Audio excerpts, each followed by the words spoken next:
जादुई तोता। एक छोटे से गांव में एक गरीब परिवार रहता था।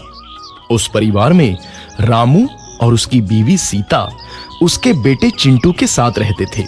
उसी गांव में एक तोता भी रहता था। उसका नाम था रघु। वो किस्मत का धनी था।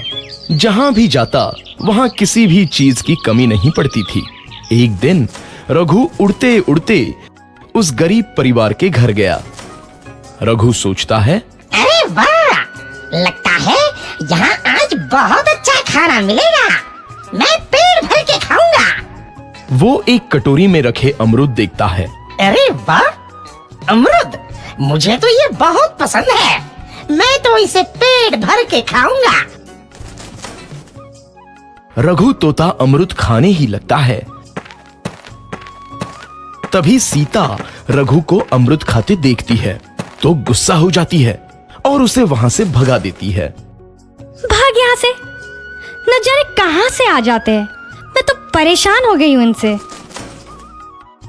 सीता के भगाने के बाद रघु चुपचाप से एक कोने में रहता है।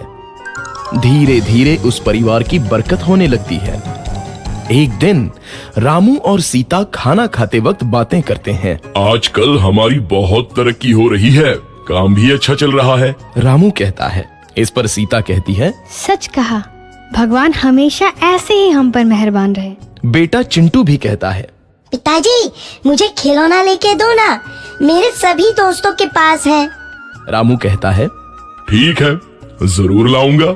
सीता कहती है, कितने खुश है सब, मेरे परिवार को किसी की नजर ना लगे।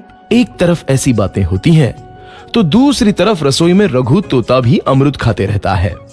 मजा आया, अमरूद खाया, मजा आया, अमरूद खाया, मजा आया। तभी सीता रसोई में आती है और रघु तोते को अमरूद खाते देख बहुत गुस्सा होती है। सीता रघु को बाहर निकालने के लिए पिंजरे में अमरूद रखती है। रघु जब अमरूद खाने लगता है तो पिंजरे का दरवाजा बंद हो जाता है और वो उसमें फंस जाता है। मुझे बाहर निकालो, मैं यहाँ फंस गया हूँ, मुझे बचाओ। अगले दिन सीता पिंजरा उठाकर बाहर दूर उस रघु को छोड़ देती है। रघु के जाते ही उनके घर आई बरकत धीरे धीरे कम हो जाती है। उन्हें बहुत घाटा होता है। सीता कहती है, ये क्या हो रहा है? अचानक इतना कैसे बदल गया? अभी तक तो सब कुछ अच्छा चल रहा था।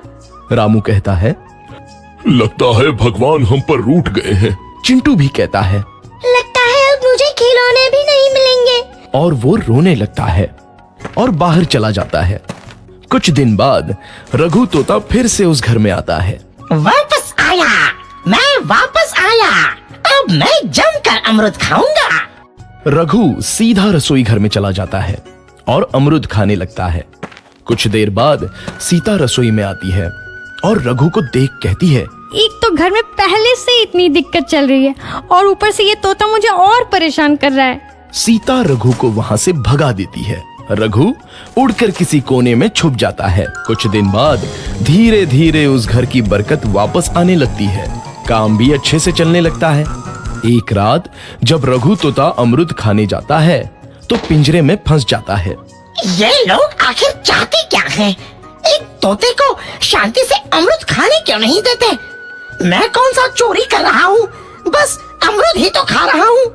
तभी रामू वहां आता है और पिंजरे में रघु तोते को देख उसे बाहर छोड़ देता है। ये तोता भी कितना जिद्दी है, बार बार वापस आ जाता है। जैसे ही रामू रघु को छोड़ देता है, अगले दिन से फिर से उनके घर की बरकत जाने लगती है। काम में घाटा होता है। किसी को समझ नहीं आ रहा था कि ऐसा क्यों हो रहा है। रघु तोता घर आता है तो अचानक बरकत आती है और जब रघु तोता को बाहर निकालते हैं तो बरकत चली जाती है। एक दिन सीता रघु तोते के घर आने और बाहर जाने की स्थिति पर नजर रखती है। ये तोता जब भी घर आता है तो घर में बरकत आती है और जैसे ही ये घर से बाहर जाता है तो उसी के साथ बरकत भी चली जाती है। कहीं ये जादुई तोता तो नहीं है? अगली बार जब ये तोता घर आएगा तो मैं इसे कहीं नहीं जाने दूंगी। सीता रघु का बहुत इंतजार करती है, लेकिन रघु तोता दोबारा उस घर में कभी नहीं आता।